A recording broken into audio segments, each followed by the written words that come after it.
စွာဘုရားကရှိတော့ကတဲ့သာဝတိမြို့မှာဘုရင်ကြီးတစ်ပါးရှိတယ်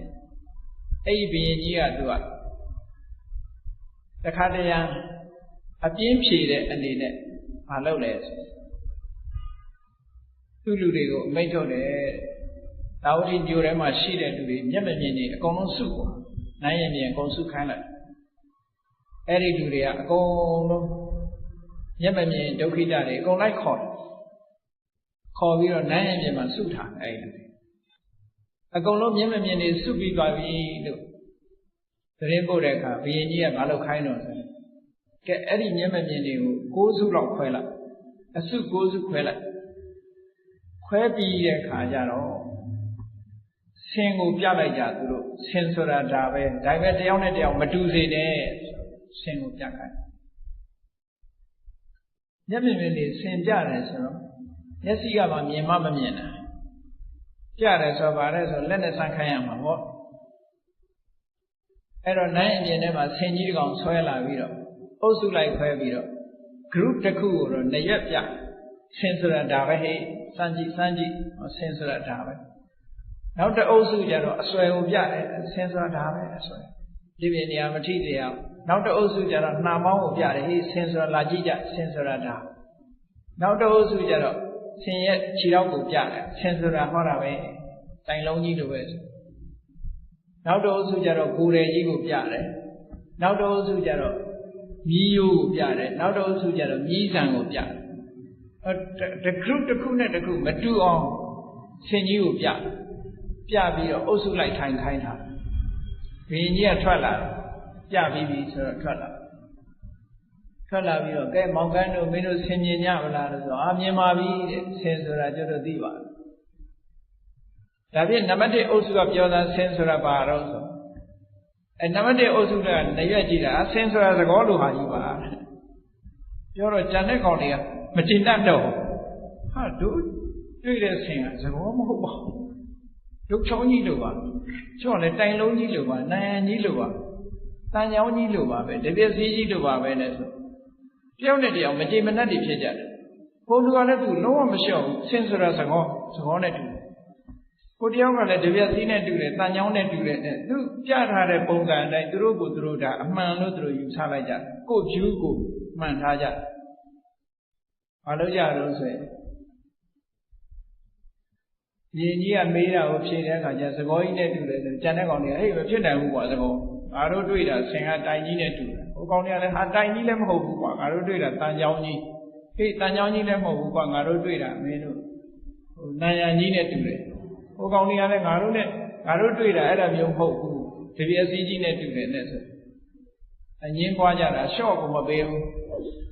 တရားမှရှော့မပေးဘူးရှော့မပေးဘူးဘာလို့လို့ဆိုရင်အဲ့ဒါထပြီးရံဖြစ်ကြတယ်အဲ့ဒီရံဖြစ်ပြီဆိုတော့ဘုရင်ကြီးကသဘောကျလို့တယ်မျက်မမြင်သူကန်းနေရံဖြစ်ကြတာကိုတဝါးဝါးနဲ့သူကကြည့်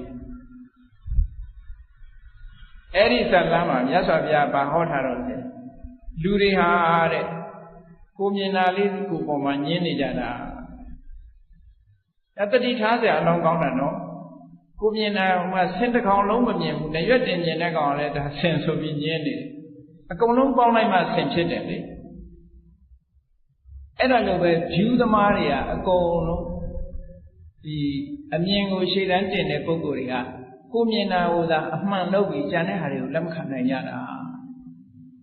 အဲ့လိုနဲ့အငြင်းပွားနေကြတာလို့ပြောတာမြတ်စွာဘုရားကသနာဧကင်္ဂဓတိနောတစိတ်တသေးသာလေးမြင်ပြီးတော့လူတွေကညင်းနေကြတာတဲ့အကုန်လုံးမြင်ညင်းစရာမရှိတော့အကုန်လုံးကမြင်လိုက်ညင်းစရာမရှိဘူးကိုမြင်တာလေးကိုမဆုပ်ကြိုက်ကိုမြင်တာသူမြင်တာနှစ်ခုပေါင်းလိုက်ရင်အလုံးလက်ခံလိုက်ပြီဆိုလို့ရှိရင်ဒါ view မဟုတ်တော့အမှန်တရားဖြစ်သွားတယ်အဲ့ကြပုံပေါ်သွားပြီရှင်းတော့ကဇလန်းကလေးတစ်ခုရှိသေးတယ်ရှင်းတော့ခရီးသွားတဲ့အခါမှာမြင်းစည်းပြီးသွားကြတယ်တဲ့အင်္ဂလိပ်ဘာသာထဲမှာဇလန်းလေးတစ်ခုရေးထားတာဖတ်ဖို့တယ်နေတော့မြင်းစည်းပြီးသွားကြတဲ့အခါကျတော့လမ်းကြီးကတောင်နဲ့မြောက်ဖတ်တာအဲ့ဒီလမ်းတနေရာမှာတောင်ကုန်းလေးရှိအဲ့တောင်ကုန်းအတက်ကလေးတွေမှာ khí toa đấy bố thì na vì xa rẻ xa vô số này sai lấy được khỏe trên đây giờ đó tao cái này nhau toa đấy nhân sĩ bị rồi là đấy lưu điệu nhau cái này tao nhân sĩ bị là đấy lưu điệu ấy đi lưu nhau ấy đi tao cũng được khi mà sâu nhá sâu nó nhau từ lâu về ấy đi sai lấy đấy khả năng ná về rồi nhưng mà không xin nó ấy đi làm bảo mà thôi chân lý dục lý lâu mà chứ sai hết tình cái chân lý dục lý lâu mà chứ em nhớ phải cái là đấy luôn ạ bỏ mỗi gì bị cho bà biểu rồi sao đi sai ngã mỗi chân lý sao tao sai mẹ cứ bảo tôi biểu lại đó mỗi chân lý sai mẹ biểu lại trong mấy cái là mỗi gì bị cho bà biểu rồi sao ha khám nhà má này bị đấy mỗi chân lý bảo cũng giả đấy suy chân lý sau đó hồi lúc mấy anh ngã ở suy này người này mà quay u được cho chân nào mà không bảo cho cả suy vô suy biểu ra mà rồi cái giảm chết trả suy tham lại được giảm mà xấu người tham lại được giảm mà xấu giảm chết trả rồi ấy thì khi cái giảm chết phê sinh bản này phê sinh nó sẽ đa nhân sinh khâu trả được khi ấy thì rồi đa nhân sinh khâu này là gì mà sản phẩm này mà bảo là nó không có những cái nào đó mình biết xem lại rồi trả lại rồi đang trả rồi tôi trả lại trả xin lỗi bà lâu trả rồi tôi à mình đi ăn rồi đại quanဝင်đi trả cho rồi mình đi we are fighting for truth mình đi ăn rồi tôi đại quanဝင်đi đặc biệt xin lỗi mình đi ăn bà rồi ngã suy chân đấy được rồi đi con người chân đấy được nhỉ ngã suy người à được giá đó mà sợ bố biết cái này cho nó suy mua suy biểu rồi được giá đó mà sợ này rồi cái gì nào tâm ý cái nhau phải cái nào đấy lừa trong bé cũng là cái bà trong bé cái nào đấy lừa nhau phải cũng toàn chỉ lại bà mỗi đi rồi chỉ lại để khai ra để phải cái suy để phải cái người lâu cái gì để chán nhận đi này nhận để suy để đây để cũng biểu rồi nó there are two sides in every question ya mà chất tận là đây mà nó phải gì đấy nó phải mà nhìn bên này nó phải theo nhìn bị đuổi ra giảm chết đi chảအဲ့ဒါပါတော့ဆိုခုပြောတဲ့ဒိဋ္ဌိဆိုတဲ့ view ရဲ့သဘောပဲမြတ်စွာဘုရားကြတော့အရာခတ်သိမ်းကိုမြင်သည့်အတွက်ကြောင့်ဘယ် view မှလက်မခံတော့ view မဟုတ်တော့ကုံသိတာကုံသိထားတဲ့ပုဂ္ဂိုလ်ကငါအမြင်သူ့အမြင်လို့ခွဲခြားစရာမရှိတော့ဘူးလေအားလုံးကိုခြုံငုံပြီးတော့မြင်တတ်သွားခြုံငုံကြည့်တဲ့ပုဂ္ဂိုလ်တယောက်ဟာမြင်ပွားစရာဘာမှမရှိဘူးဟိုဘက်ကပြောလဲလက်ခံအောင်ခုနကမှရွှေလို့ပြောရင်လည်းဟုတ်တယ်တခြားရွှေလို့ငွေလို့ပြောရင်လက်ခံနှစ်ခုစလုံးလက်ခံနိုင်တဲ့အနေအထားဖြစ်သွား။ဘာလို့ဆိုနှစ်ဖက်စလုံးမြင်ထားတာဟုတ်။အဲ့တော့တစ်ဖက်မြင်တဲ့လူတွေကမြင်တာပဲအမှန်ဟာ။အဲ့ဒီ round view ဆိုတာလဲပြဿနာတွေကိုတက်စီရတဲ့အတွက်ကြောင့်ဒါလည်း mental impurity တစ်ခုပဲ။အဲ့ဒီ mental impurity ကိုလည်းပဲစင်ကြယ်အောင်လုပ်ဖို့လိုတယ်နော်။နောက်တစ်ခုကဘာလို့ဆိုမာနဆိုတာကိုယ့်ရဲ့အရေးချင်းကိုစိတ်ထဲမှာအရေးချင်းပေါ်မှာထင်ရောက်နေတဲ့သဘောအရေးချင်းပေါ်မှာယုံကြည်နေတဲ့သဘောအရေးချင်းဆိုတဲ့နေရာမှာကောင်းတဲ့အရေးချင်းဖြစ်စေညံ့တဲ့အရေးချင်းဖြစ်စေအရေးချင်းကိုယ့်အရေးချင်းပေါ်မှာလူတွေကစိတ်အရောက်များလို့ရှိရင်မာနလို့ခေါ်တယ်ပေါ့ဒါလည်းပဲတရားထုတရားမြတ်ရဖို့ရအတွက်အဲ့ဒီအထင်ရောက်မှုဟာအဟံတာဖြစ်စေနိုင်တယ်ဒါလည်းမှတ်သားစရာတော့ရှင်နုရုဒ္ဓမထေမြတ်အတွေ့အကြုံတစ်ခုမှတ်ရရှင်နုရုဒ္ဓဟာဒေဝစက္ခုနဲ့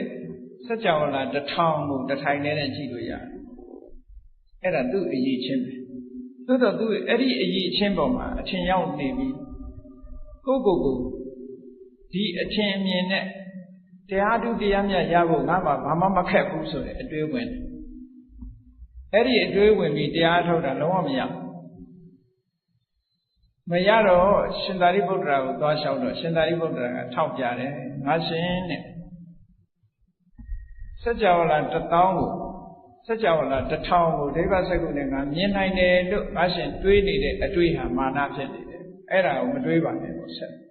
ဒါကိုဖယ်လိုက်ပါဒါဖယ်လိုက်ရင်တရားတို့တရားမြတ်ရပါလိမ့်မယ်အဲ့ဒါဖယ်လိုက်မှတရားရနိုင်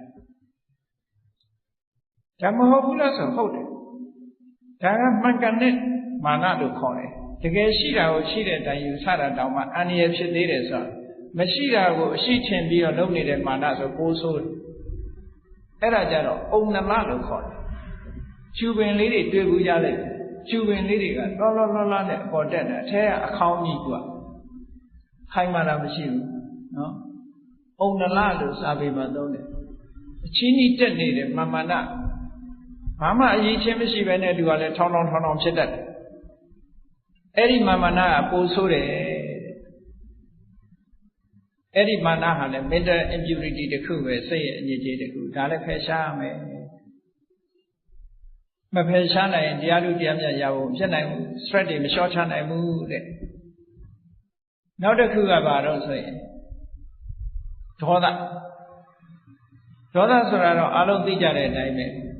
အကျယ်ပြောစရာမလိုနှလုံးသားကိုပူလောင်စေတတ်တဲ့အရာစိတ်ထဲမှာအလိုမကျတာဒေါသနော်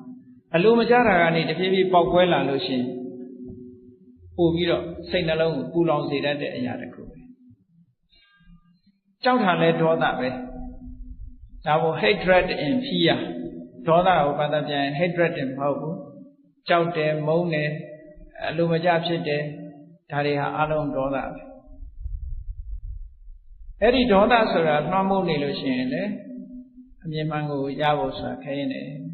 နောက်တစ်ခုကအိတ်တာဆိုတာဘာပြောတာတော့ဆို jealousy လူတူတယောက်ကြီးပွားတိုးတက်နေတယ်ဆိုလို့ရှိရင်ဝမ်းမတန်နိုင်ဘူးဝမ်းမတန်နိုင်တာအကောင်းမပြောနိုင်တာအဲ့ဒါအိတ်တာလို့ခေါ်တယ်အိတ်တာတွေပွားနေအိတ်တာတွေများတဲ့ပုဂ္ဂိုလ်ကမုဒိတာမပွားနိုင်ဘူးမုဒိတာပွားပြီးတော့သူ့ကိုဖြေလျှော့အောင်မုဒိတာထားနိုင်ရမယ်နောက်တစ်ခုကမစ္စရိယဆိုတာကိုယ်သာဆန်းစားခြင်းနဲ့ကိုယ်သာအခွင့်အရေးရခြင်းနဲ့ဆိုတဲ့တကူကောင်းဆန်တဲ့စိတ်မျိုးပါဒါမစ္စရိယလို့ခေါ်တယ်ပေါ့ selfishness ပေါ့ stinginess လို့ဘာသာပြန်တယ်အဲ့ဒီအိတ်တမစ္စရိယနှစ်ခုလုံးဒီဒေါသနဲ့တွဲပြီးတော့ဖြစ်တာလေကြည့်ပဲနောက်ကဒေါသလိုက်လာမစ္စရိယဆိုတာကိုယ့်အကိုသိမ့်ပိုက်ပြီးတော့သူများနဲ့မဆက်ဆံနေတာပေါ့ကိုယ့်ပစ္စည်းကိုကိုသိမ့်ပြီးတော့အများကိုဆက်ဆံဒီပစ္စည်းနဲ့ပတ်သက်လာလို့ရှိရင်အထိမခံတာမစ္စရိယရဲ့သဘောကြောင်ကလေးတွေအစာကျွေးတဲ့အခါတွေ့ဘူးလိမ့်မယ်ကြားတွေအစာကျွေးတဲ့အခါတွေ့ဘူးလိမ့်မယ်အစာပါးစပ်ထဲရောက်သွားရင်မန်ဖီးနေတယ်ဆိုတာဒါဒီဟာအတွက်တိုက်ဖို့လုပ်နေတာသူကကိုရထားတဲ့အခွင့်အရေးကိုလာမလူနဲ့ဆိုတဲ့ပုံစံမျိုးသူတို့ချိန်ချောက်တာနော်အေးစစ်ပစားဘူးကြောင်တို့ကြားတို့ဆိုတဲ့ကောင်တွေအဲ့ဒါမစ္စရိယအလွန်အားကြီးတဲ့သဘောပဲနော်ကလေးပေါက်စာလေးတွေမစ္စရိယမုံပေးပြီးပြန်တောင်းရင်မရဘူးပဲကလေးချုပ်ကလေးတွေဘယ်တော့ပြန်မပေးဘူးနော်မုံပေးတဲ့အခါကျတော့တက်တက်လက်လက်ယူတယ်မင်းငါနည်းနည်းပေးပါဆိုမရတော့ဘူးပဲသိမ့်ပိုက်ထားအဲ့ဒီသဘောလေးတွေကိုပြောတာမစ္စရိယဆိုတာနော်ကုက္ဆဆိုတာကိုလုံးမိတဲ့အမှားတစ်ခုပေါ်မှာနောက်တားဖြစ်တော့မလုံးမိတဲ့ဟာတစ်ခုပေါ်မှာလည်းနောက်တားဖြစ်တယ်အဲ့ဒီစိတ်ပူပန်းနေတဲ့သဘောတရားတစ်ခုကလည်းစိတ်ရဲ့အညစ်အကြေးတစ်ခုပဲနောက်တစ်ခုကတော့ဌိနမိတ်တာစိတ်ရဲ့ကောင်းတဲ့အလုပ်လုပ်ဖို့ရတဲ့စိတ်ဟာ interesting မဖြစ်တော့စိတ်ဆုံးနစ်လာ mental tiredness ဖြစ်လာအဲ့ဒါဌိန physical tiredness ဖြစ်လာလို့ရှိရင်မိတ်တာပထမစိတ်ဓာတ်ကဆွန့်လာတွန့်ဆုတ်လာတယ်နောက်ထပ်ရုပ်ခန္ဓာကိုယ်ကြီးကပါတွန့်ဆုတ်လာရုပ်ခန္ဓာကိုယ်ကြီးကတင်းဆုတ်လာတော့ဘာဖြစ်လာငိုက်လာတာပေါ့စိတ်တွန့်ဆုတ်တာကတစ်ခုရုပ်တွန့်ဆုတ်တာတစ်ခုအဲ့ဒီနှစ်ခုပေါင်းတာကိုဌိနမိတ်တာလို့ခေါ်ဒါလည်းပဲတိုးတက်မှုရဲ့အဟန္တာတစ်ခုဖြစ်တယ် mental impurity ပဲစိတ်မှာဖြစ်တာနောက်တစ်ခုကဝိသိကိစ္စတဲ့နောက်ဆုံးပါတရားဓမ္မနဲ့ပတ်သက်လာလို့ရှိရင်တန်တရားဖြစ်နေတာဆိုတာမဆုံးဖြတ်နိုင်တဲ့သဘောကိုလန်းလိုက်ရမလားဒီလန်းလိုက်ရမလားလမ်းခွမှာတွေ့ဝေးနေတဲ့သဘောခုနကမောဟဆိုတာကသူက မလုံးတဲ့နာနဲ့လုံးတဲ့နာအမှန်မသိသည့်အတွက်ကြောင့်မလုံးတဲ့နာကိုလုံးတဲ့နာလို့ထင်သွားပြီးလုံးတဲ့နာကိုမလုံးတဲ့ဘူးလို့ထင်သွားတယ်သူကသိဝိသိကိစ္စကြတာအဲ့လိုမဟုတ်တွေ့ဝေနေတွေ့ဝေနေသည့်အတွက်ကြောင့်လုပ်ငန်းအောင်မြင်မှုမဖြစ်နိုင်ဘူးဒါလည်းပဲ mental impurity တစ်ခုပဲတဲ့အဲ့ဒီ mental impurity စိတ်ရဲ့အညစ်အကြေးတွေကိုအခုလို့သိအောင်လေ့လာပြီးတော့တို့ရဲ့တဏ္ဍာမှာဟောဒီအညစ်အကြေးတွေရှိနေတယ်ဗျစိတ်ရဲ့ဖြစ်စည်းမှုဓာတ်တွေကိုမလျှော့ချနိုင်ဘူးဒါတွေကိုတတ်နိုင်တယ်ဗျ reduce လုပ်မှတို့ရဲ့စိတ်ဖြစ်စည်းမှုဓာတ်တွေကိုလျှော့ချနိုင်အဲ့ဒီနည်းတွေကိုမြတ်စွာဘုရားကဟောထားတယ်အဲ့ဒီနည်းတွေရဖို့ရအတွက်ဘာလုပ်ရမလဲကဲလှုပ်တဲ့တာဘာလုပ်ရမလဲလို့ဆိုစင်ကြယ်မှုအဆင့်ဆင့်ကြိုးစားအထောက်အောင်တန့်စင်ရေးလုပ်ရမယ် mental impurity တွေတန့်စင်ရေးကတစ်ခါတည်းနဲ့လုပ်လို့မရဘူးအမတန်မှဆိုပါစို့ညစ်ပေပြီးတော့ဆွဲနေတဲ့အညစ်အကြေးတစ်ခုဟာတစ်ခါတည်းနဲ့ရှောင်လို့မရဘူးတစ်ခါတည်းနဲ့ရှောင်လို့အချိန်ချင်းရှောင်ရအဲ့ဒါမျိုးလိုပဲသူကလက်နီးစုပ်တယ်ပို့ပြီးတော့ညစ်ပေတယ်ညစ်ပေဘူးဘဝတန်တရားကညစ်ပေပြီးတော့လူရဲ့စိတ်ကဘဝတန်တရားကစပြီးတော့ညစ်တာအမတန်ဆွဲတဲ့ဆေးဆိုးထားတဲ့ဟာတစ်ခုဖယ်ရှားပြဖို့ဆိုအလွန်ခဲနေပေါ့စိတ်ထဲမှာဆွဲပြီးတော့အယောင်ဆိုးထားတာတွေကိုဖယ်ရှားပြဖို့အလွန်ခဲတယ်အဲ့ဒီအယောင်ဆိုးထားတာတွေအကုန်လုံးပျောက်သွားအောင်နံပါတ်1ဘာလုပ်ရမလဲဆိုတော့ရသော်ဘုရားကစင်ကြယ်မှု9မျိုးကိုဟောထားတာရှိတယ်တဲ့နော်အဲ့ဒါကသူကလိုက်နာပြီးတော့တစ်ဆင့်ပြီးတစ်ဆင့်တစ်ဆင့်ပြီးတစ်ဆင့်လောက်သွားဖို့လိုတယ်ပေါ့စင်ကြယ်မှု9မျိုးဆိုတာနံပါတ်1စလောက်ရမှာဘာလို့ဆိုရင်သီလဝိသုဒ္ဓိကိုချင်းတရားကိုအရင်စင်ကြယ်အောင်လုပ်ပါဒါနံပါတ်1နော်ကိုချင်းသီလကိုစင်ဒါဖြင့်ကိုချင်းသီလဆိုတာလူတွေမှာပါတော့ဆိုရင်ကိုယ့်ကိုယ်စဉ်းစားကြည့်ပါဏာတိပါဒလုံးဝရှောင်သလားအဒိဏဒါနကာမေတုမိစ္ဆာစာရမုတ္တဝါဒသူရမေရိယဆိုတဲ့ဒီကိုချင်းတရားနဲ့ပတ်သက်လာရင်လုံးဝဖြစ်စဉ်မှုရှိရလုံးဝဖြစ်စဉ်နဲ့ဆိုတာပါဏာတိပါဒနဲ့ပတ်သက်လာလို့ရှိရင်တော့ဝစိတ်ကလေးတွေကစပြီးတော့တတ်ချင်တဲ့စိတ်ရှိနေသေးသလားချင်းလေးတွေလာရင်ဖတ်ခနဲ့ပုတ်သေးသလားပါဏာတိပါဒနဲ့ပတ်သက်ရင်ရှောင်ကျင်တဲ့အခါမှာဘယ်လောက်ထိအတိုင်းအတာအထိရှောင်ကျင်တယ်လဲဆိုလို့ရှိရင်မြတ်စွာဘုရားဟောထားတဲ့တရားထဲမှာအတော်ကိုအတိတ်ပဲရှိတယ်နော်တချို့ကပါဏာတိပါဒဝေရမဏိသိက္ခာပဒမတွေ့သေးရင်ရှောင်နေတယ်တွေ့ရင်တော့မခံနိုင်ဘူး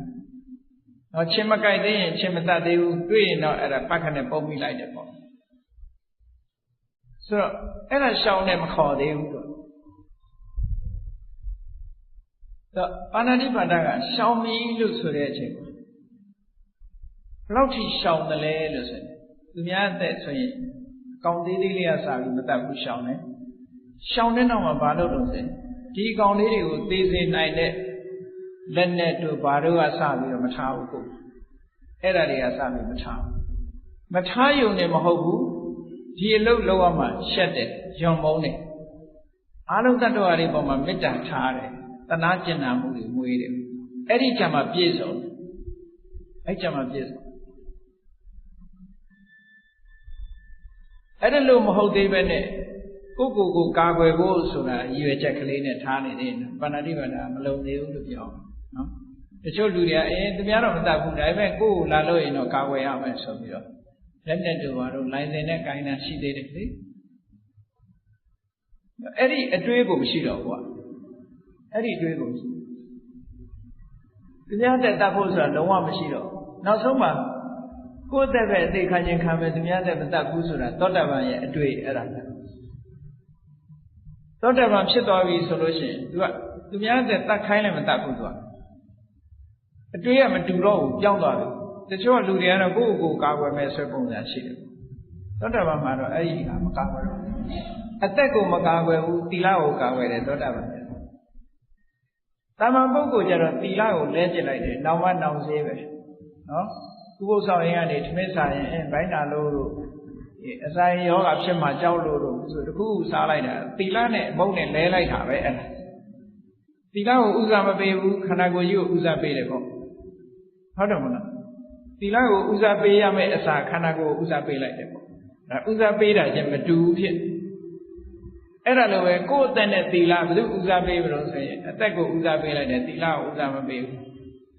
သီလနောက်မှဆောက်တည်မယ်နော်အရင်တတ်လိုက်အောင်မယ်ဆိုပြဿနာအရင်ဖြေလိုက်အောင်မယ်ဆိုရင်အဲ့ဒါဆိုလို့ရှိရင်သီလနဲ့တန်ဖိုးထားတာချင်းမတူဘူးဆိုတဲ့အဓိပ္ပာယ်မရောက်ဘူးလားဟောသီလနဲ့အသက်ကိုတန်ဖိုးထားတယ်ဆိုတဲ့အဓိပ္ပာယ်ရောက်သောတာပန်ပုဂ္ဂိုလ်ကျတော့အသက်ကိုတန်ဖိုးမထားဘူးအသက်ဆိုတာတစ်နေ့သေမှာပဲငါသီလကိုတန်ဖိုးထားတယ်ဟောဒါဟုတ်သူတော်ကောင်းတွေရဲ့အတွေ့သူတော်ကောင်းတွေရဲ့စိတ်တွေသဘောထားဆိုတဲ့မယ်သူကသူတော်ကောင်းတွေဆိုတာတဲ့သူတော်ကောင်းတွေအတွေ့ကဘာလို့ဆိုရင်အသက်နဲ့ဥစ္စာဒီနှစ်ခုစွန့်ဖို့ကြုံလာလို့ရှိရင်ဥစ္စာကိုဆွန့်လိုက်အသက်ကိုတော့မသေးစေနဲ့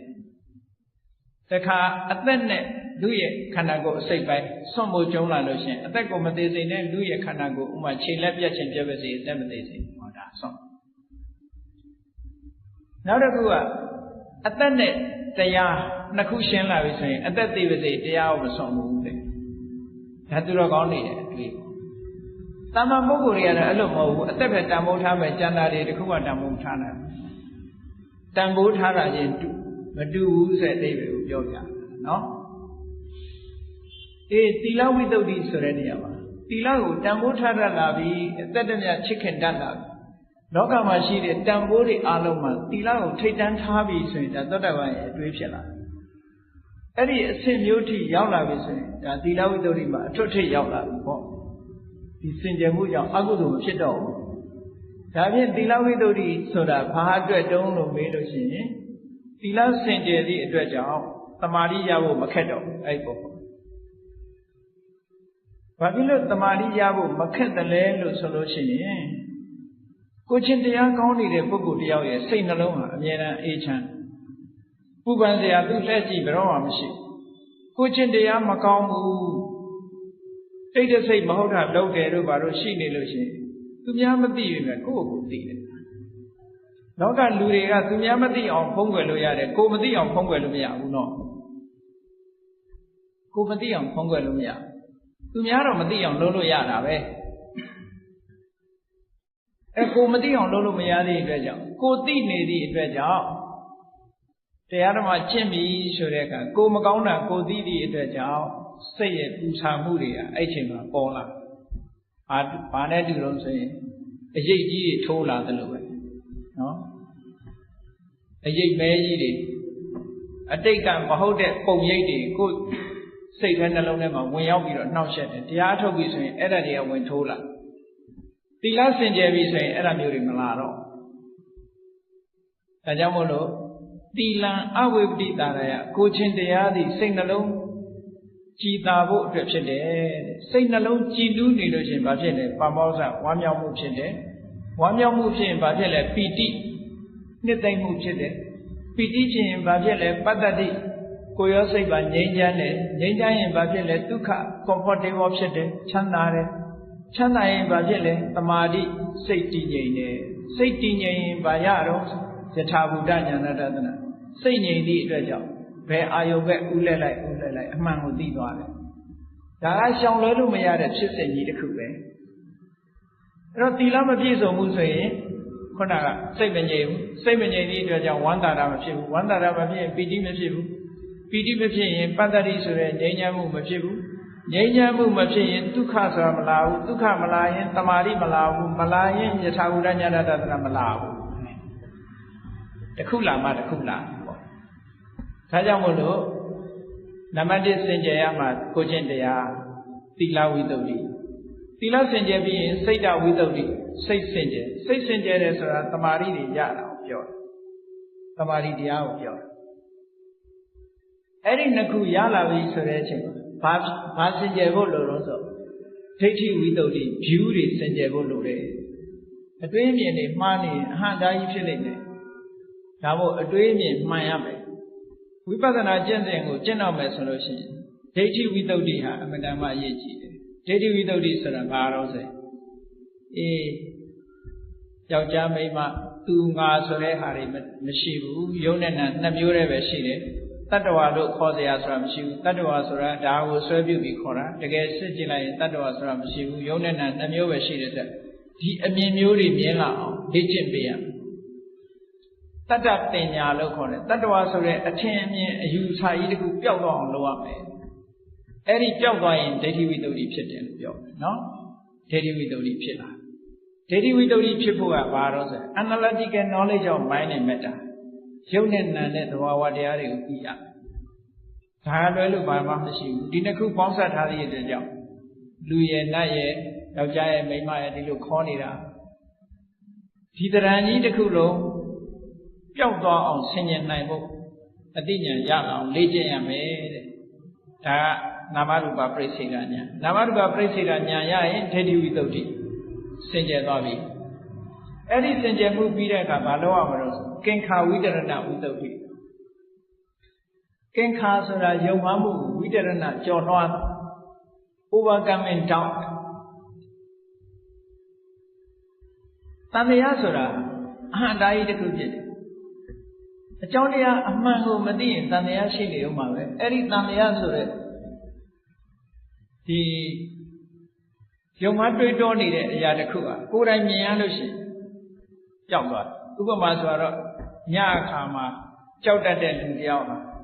ခြုံပုတ်ကြီးမြင်တာနဲ့ပဲတရေကြီးထိုင်နေသလားလို့စိတ်ကထင်သွားပြီးတော့ဓမီနဲ့ထိုးကြည့်ခြုံပုတ်ကြီးမှန်းသိရင်မပြောက်တော့ဘူးနော်တန်တရားဆိုတာအမှန်တရားဆိုတာခုနအမှန်သိသွားပြီဆိုတာနဲ့တပြိုင်နက်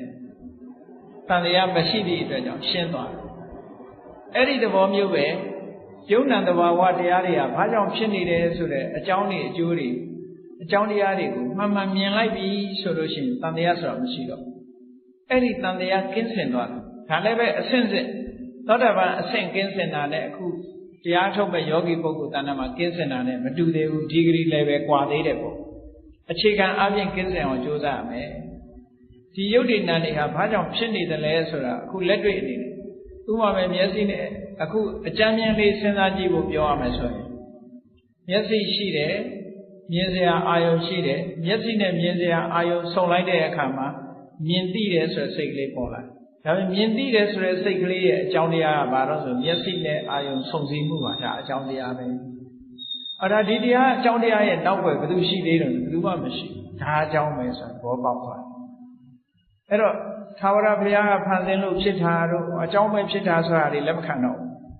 ဘူးဘာလို့လဲဆိုအကြောင်းကိုကိုယ်တိုင်တွေ့သွားပြီလေဒါကြောင့်ဖြစ်နေတာဆိုတာကိုယ်တိုင်တွေ့သွားပြီ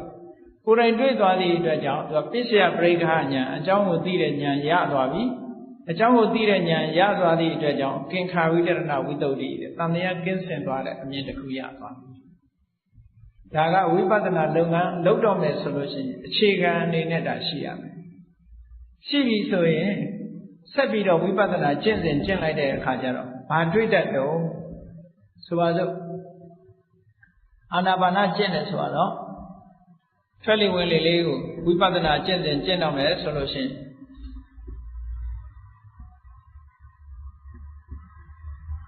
ရှုလိုက်တဲ့အခါမှာပေါ်လာတဲ့လေကလေးရဲ့ထိုလေလေးထိသွားတဲ့နေရာရဲ့ထိမှန်းသိလိုက်တာရဲ့၃ခုရှိတယ်အဲ့ဒါလေးကိုသတိထားဖို့ပေါ့အဲ့တော့လေလေးကတစ်ခု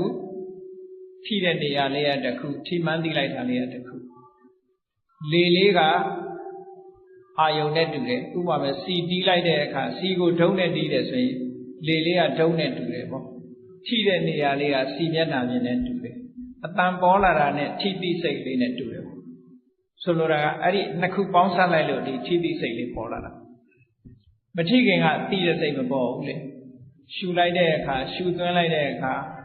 လေလေးပါတယ်လေလေးကတစ်ခုထိုလေလေးကနေနှာသီးပြားကိုထိလိုက်တယ်ထိလိုက်သည့်အတွက်ကြောင့်ထိတိစိတ်ကလေးပေါ်လာတယ်အဲ့ဒါလို့ကြည့်လိုက်တဲ့အခါကျတော့လေလေးကဝါယောဖောတ္တပံယုတ်ပေါ့စာလို့ပြောလို့ရှိရင်ထိတဲ့နေရာလေးကကာယပတ္တာရကာယပတ္တာရနဲ့ဖောတ္တပယုတ်အာယုန်နဲ့ဝတ္ထုနှစ်ခုစုံစည်းသည့်အတွက်ကြောင့်ထိတိတဲ့စိတ်ကလေးပေါ်လာတယ်စီကိုလက်နဲ့တီးလိုက်တဲ့အခါကျတော့လက်ရဲ့စီရဲ့ပေါင်းစပ်မှုကြောင့်စီတန်လေးထွက်လာတယ်ဆိုတဲ့သဘောမျိုးမြင်လာပြီဆိုလို့ရှိရင်ခုနကသဘာဝတရားတွေရဲ့အနေထား လေလေးရဲ့သဘာဝကတစ်ခုလေထိတဲ့နေရာသဘာဝတစ်ခုထိမှန်းသိလိုက်တဲ့စိတ်ကလေးကတစ်ခုအဲ့တော့လေလေးရဲ့ထိတဲ့နေရာကာပတာရရဲ့ဒီတစ်ခုကယုတ်ပေါ်လာတဲ့ဒီအသိစိတ်လေးကနားလို့ဒီလိုကြည့်လိုက်လို့ရှိရင်ယုတ်နဲ့နာနဲ့နှစ်ခုကွဲသွားအဲ့ဒီယုတ်နဲ့နာနဲ့နှစ်ခုကွဲရကနေပြီးတော့ဆက်ပြီးတော့ contemplate လုပ်ပြီးတော့ရှုမှတ်နေပဲဆိုလို့ရှိရင်ဘာတွေတိုးတက်ပြီးသိလာလို့ထိပြီးတော့သိတဲ့စိတ်ကလေးဟာမထိခင်ကမသိသေးဘူးလေလေးနဲ့နာသီးပြားလေးထိလို့ဒီစိတ်ပေါ်တာပဲဆိုတာကိုအကြောင်းနဲ့အကျိုးမှသိသွားတယ်အဲ့လိုရှုရင်းကနေပြီးတော့အသိဉာဏ်တွေကဘာတိုးလာတော့ဆိုဒီလေလေးကလည်းပဲထိပြီးတဲ့နောက်အသိစိတ်လေးကလည်းပေါ်လာပြီးတဲ့နောက်ပျောက်သွားကြတယ်တခုမှယက်တည်နေတာမရှိဘူးဘယ်နေရာမှာသွားစုပုံနေတယ်ဆိုတာမရှိဘူးလေလေးကလည်းပေါ်လာပြီးနာသီးပြားကိုထိလိုက်တယ်ထိလိုက်တဲ့အချိန်မှာသိတဲ့စိတ်ကလေးပေါ်လာတယ်သိတဲ့စိတ်ကလေးကလည်းပျောက်သွားတယ်လေလေးကလည်းပျောက်သွားတယ်ထိတဲ့နေရာလေးကလည်းပျောက်သွားတယ်ဟောအားလုံးဟာပျောက်သွားတယ်ဆိုတဲ့သဘောလေးတွေကိုဆင်ញင်သုံးသပ်နေတာကိုသမထဉာဏ်လို့ခေါ်တယ်အဲ့ဒီကနေပြီးတော့တစ်ခုနဲ့တစ်ခုဖြစ်ပြီးပေါ်လာပြီးတော့ပျောက်သွားတယ်ဆိုတဲ့အမြင်လေးမြင်လာလို့ရှိရင်ဥရိယပယဉာဏ်လို့ခေါ်တယ်အဲ့ဒီဉာဏ်စပြီးတော့ပေါ်လာပြီးစိတ်ကလေးငြိမ့်နေပြီဆိုတဲ့အချိန်လေးမှာဘာဖြစ်တတ်တော့ဆိုရင်သမာဓိစွမ်းအားတွေကောင်းလာပြီးအဲ့ဒီအာယုံလေးပေါ်မှာစိတ်ကငြိမ့်လာလို့ရှိရင်ဘာဖြစ်တော့ဆိုရင်ခန္ဓာကိုယ်ကပေါ့လာတာမျိုးတွေဖြစ်တတ်တယ်ခန္ဓာကိုယ်ကနောက်ဆုံးကြတော့အလင်းရောင်တွေထွက်လာတာဖြစ်တတ်တယ်အဲ့ဒီလိုအလင်းရောင်ထွက်လာပြီဆိုရင်လူကဘာဖြစ်တော့ဆိုရင်ဟာဒီအလင်းရောင်ထွက်လာတာငါနိဗ္ဗာန်ရပြီမဲ့ဖို့ရပြီသောတာပန်ဖြစ်ပြီတဂရဂံဖြစ်ပြီလို့ဒီအလင်းရောင်ပေါ်မှာသွားပြီးတော့စိတ်ဝင်စားသွားတတ်တယ်အဲ့ဒီဝင်စားသွားတာဟာဝိပဿနာလမ်းကြောင်းလွဲသွားတယ်လို့ခေါ်တယ်အဲ့ဒီလမ်းကြောင်းကနေပြီးတော့ဒီအလင်းရောင်ပေါ်လာတာဟာဒါစိတ်ဆွမ်းအားကြောင့်ပေါ်လာတာဒါလမ်းစဉ်မဟုတ်ဘူးငါရှုမှတ်ရမှာကခုနသင်္ခါရတရားပဲလေလေးနဲ့ထိတဲ့နေရာအာယုပြုတဲ့ဒါကိုပဲပြန်ရှုမှတ်ရမယ်လို့သိလာလမ်းကြောင်းအမှန်ကအဲ့ဒီပဲလို့သိပြီးတော့ပြန်ပြီးတော့ရှုမှတ်မှလမ်းကြောင်းပြန်တဲ့မယ်အဲ့ဒီလိုလမ်းကြောင်းဟုတ်တယ်မဟုတ်ဘူးကွဲပြားပြီးတော့သိတာကိုမေဃဉာဏတသနာဝိသုဒ္ဓိလို့ခေါ်တယ်ပေါ့စင်ကြယ်မှုတစ်ခုအဲ့ဒါကိုမကြော်လွှမ်းနိုင်လို့ရှိရင်ဒီအလင်းရောင်လေးနဲ့ပဲကျင့်တတ်ပြီးတော့ရှေ့မတက်တော့သွားတယ်အဲ့ဒါကြောင့်မို့လို့ဒါကဝိပဿနာသွားရမယ့်လမ်းဟုတ်တယ်ဒါကမဟုတ်ဘူးလို့ခွဲခြားပြီးတော့သိမြင်ပြီးစင်ကြယ်မှုဖြစ်အောင်ကြိုးစားရမယ်တဲ့အဲ့ဒီတစ်ခုကနောက်အဲ့ဒါကိုကြော်လွှားသွားတဲ့အခါကျတော့ဝိပဿနာဉာဏ်အစဉ်စဉ်တက်တဲ့အခါဘာတွေဖြစ်လာတော့ဆိုဝိပဿနာလမ်းကြောင်းပေါ်ကိုရောက်သွားပြီးတော့စင်ကြယ်မှုကြတော့ပฏิပဒါဉာဏတသနာဝိသုဒ္ဓိလို့ခေါ်တယ်အဲ့ဒီဝိပဿနာလမ်းကြောင်းပေါ်ရောက်သွားတဲ့အခါသူ့ရဲ့စိတ်မှာအမြင်ကလေးတွေကတစ်ခုပြီးတစ်ခုခြားနာလာတယ်ဖြစ်တာပြက်တာတွေကိုမြင်ရနေပြီးအပြက်တွေကြီးပဲပိုးမြင်လာတယ်အပြက်တွေပိုးမြင်ရနေပြီးတော့ကြောက်စရာလို့မြင်လာတယ်ကြောက်စရာလို့ပိုးမြင်လာရနေပြီးတော့အပြက်တွေမြင်လာတယ်အပြက်တွေမြင်လာပြီးတဲ့နောက်မှာလွတ်ချင်လာတယ်လွတ်ချင်လာသည့်အတွက်ကြောင့်လွတ်ရလန်းစာရှာတယ်လွတ်ရလန်းစာရှာပြီးနောက်ဆုံးသင်္ခါရသဘောတရားတွေဟာဒီတိုင်းပဲလို့သင်္ခါရတရားတွေပေါ်မှာ excitement မဖြစ်ဘဲနဲ့စိတ်ကလေးကငြိမ်သွားတယ်ဆိုတဲ့အဆင့်လေးကိုအဆင့်တင်သွားတာဟာစာလို့ပြောရင်တော့သင်္ခါရုပ္ပခဉာဏ်အဆင့်ရောက်သွားတယ်အဲ့ဒီရောက်သွားပြီဆိုလို့ရှိရင်ပฏิပဒါဉာဏတသနာဝိသုဒ္ဓိလို့ခေါ်တယ်အကျင့်နဲ့ပတ်သက်ပြီးတော့လမ်းကြောင်းပေါ်မှာမှန်ပြီးတော့စင်ကြယ်နေပြီလို့ပြောတယ်အဲ့ဒီကနေပြီးတော့မှသင်္ခါရုပ္ပခဉာဏ်ရင့်တန်လာတဲ့အခါကျလို့ရှိရင်သင်္ခါရအာယုန်တွေရှုမှတ်လာရနေဖြစ်ပြီးပြတ်နေတဲ့သင်္ခါရသဘောတရားတွေတွေးရနေနောက်ဆုံးမှဖြစ်ပြမှုတွေဆုံးသွားတယ်သင်္ခါရအာယုန်တွေဆုံးပြီးတော့သင်္ခါရမရှိတဲ့နိဗ္ဗာန်အာယုန်ကိုရောက်သွားပြီဆိုရင်ဉာဏတသနာဝိသုဒ္ဓိလို့ခေါ်တယ်အဲ့ဒီအဆင့်ရောက်ပြီဆိုတဲ့အခါကျတော့ခုနပြောတဲ့စိတ်ဖိစီးမှုတွေသက်သာလာနော်သောတာပန်ဖြစ်သွားပြီစင်ကြယ်မှုတတ်သရုပ်ပင်စမသတ္ထတတ္တမစင်ကြယ်မှုကိုရပြီလို့ဆိုလိုက်တာနဲ့သောတာပန်အဆင့်ရောက်သွားရင်ခုနကမှားယွင်းတဲ့အယူအဆနဲ့တန်တရားဆိုတာမရှိတော့ဘူးအမြင်မှန်သွားပြီတန်တရားကင်းသွားပြီအဲ့ဒီကနေတစ်ဆင့်တက်လိုက်တဲ့အခါကျတော့လောဘဒေါသတွေနည်းပါးသွားပြီနောက်တစ်ဆင့်တက်လိုက်တဲ့အခါကျတော့ကာမဂုဏ်အာယုန်နဲ့ပတ်သက်တဲ့တဏှာရာဂတွေဒေါသတွေလုံးဝပျောက်သွားတယ်အဲ့ဒီကနေတစ်ဆင့်တက်လိုက်တဲ့အခါကျတော့ mental impurity ဆိုတာတွေမှန်သမျှအားလုံးဖယ်ရှားပြလိုက်ပြီးလုံးဝစင်ကြယ်တဲ့အဆင့်ကိုရောက်သွားတယ်ဒါကိုဘုရားရဲ့တရားတော်မှာယဟန္တာလို့ပြောတာပါနော် အဲ့ဒီစင်ကြယ်မှုတွေကိုအစဉ်စဉ်လေ့ကျင့်သွားခြင်းဖြင့်ဒီစိတ်ဖြစ်စီမှုကိုလျှော့ချနိုင်တယ်ဆိုတဲ့ဘုရားမြတ်စွာရဲ့တရားတကယ်တော့လည်းဝိပဿနာကျင့်စဉ်မှာပဲတဲ့နော်ဝိပဿနာကျင့်စဉ်တိုင်းကျင့်မယ်ဆိုလို့ရှိရင်စင်ကြယ်မှုအစဉ်စဉ်ဖြင့်ဒီစိတ်ဖြစ်စီမှုကိုလျှော့ချတဲ့ဤစနစ်ဟာဘုရားရဲ့တရားတော်မှာရှိသည့်အတွက်ကြောင့်တို့တွေဒီလမ်းကြောင်းကြီးကိုသိထားတဲ့အခါမှာဒီလမ်းကြောင်းကြီးကိုလှုပ်ဖို့မမေ့ကြဘူးနဲ့တတိထားပြီးတော့ဒီစီးပွားရေးလုပ်နေဒီဟာတွေတို့မလုပ်နိုင်ဘူးလို့ဒီလိုမအောင်မေ့နဲ့ဘုရားမြတ်စွာလက်ထက်တော်ခါကာလတော့ကတရားနာရင်အိမ်မှာနေထိုင်ရင်းကနေပြီးတော့သောတာပန်ဖြစ်တဲ့ပုဂ္ဂိုလ်တွေတရားဂံဖြစ်တဲ့ပုဂ္ဂိုလ်တွေနာဂံဖြစ်တဲ့ပုဂ္ဂိုလ်တွေအများကြီးရှိတယ်ပေါ့နော်အဲ့ဒါတွေကိုအားကြပြီးတော့တို့တွေလည်းတရားထုတရားမြတ်တွေကိုလေ့ကျင့်မယ်ဆိုရင်လေ့ကျင့်တော့တို့အတိုင်းအတာနဲ့ရမှာပဲလို့စိတ်ထဲမှာယုံကြည်စိတ်နဲ့စိတ်ဝင်စားမှုဒီနှစ်ခုပေါင်းစပ်ပြီးတော့ကိုယ့်ရဲ့စင်ကြယ်မှုတွေကိုလေ့ကျင့်ရယူခြင်းဖြင့်စိတ်ရဲ့ဖြစ်စီမှုတန်တွေကနေအာလုံးလွတ်မြောက်ပြီးနိဗ္ဗာန်ချမ်းသာကိုကိုယ်စီကိုယ်မှမျက်မှောက်ပြုနိုင်ကြပါစေ